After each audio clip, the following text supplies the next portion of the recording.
What's up to my friends on YouTube? Today I'm going to be showing you how to enable two-factor authentication on YouTube through your iPhone or any mobile device. Now YouTube does not make this simple if you want to do this on a mobile device, but it can be done and I can make it easier than it needs to be. But you definitely don't want to skip this, especially if you're going to be continue to growing on YouTube. The more and more you grow, the more and more you are liable to some sort of threat of your account being taken over. And this two-factor authentication basically minimizes the risk down to zero, if none. And what you do have to do here is you can't go onto the YouTube app itself. You have to go into Safari, and it's going to take me to my Google homepage here. But if you just search youtube.com, it's going to take you to the YouTube page here.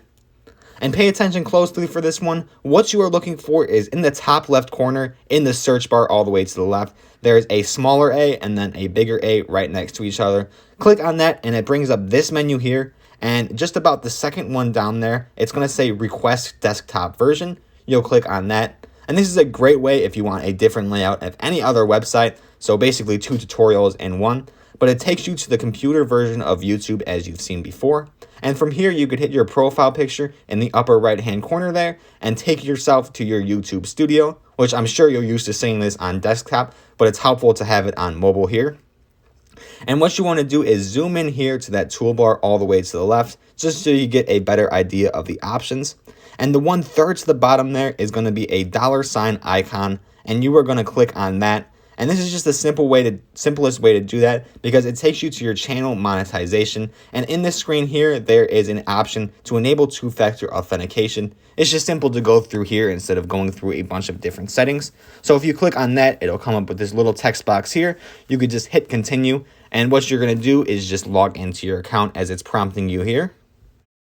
And from there, of course, it's going to ask you a phone number to connect to your account to enable the two-factor authentication. And whenever you log in from here on out, when you log in, it's going to send a code to your phone number, and you will have to enter that code after you type in your password. So basically like 2 passwords in one. Even if somebody gets your password, they still need to have your phone and be able to unlock it to see the numbers that are being sent to log into your account, which, like I said, basically makes the threat of somebody hacking into your account zero.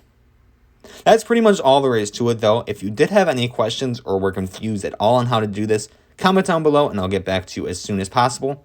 Other than that, if you found this helpful today, like and subscribe if you haven't already. Thank you for watching, and I will see you in the next one.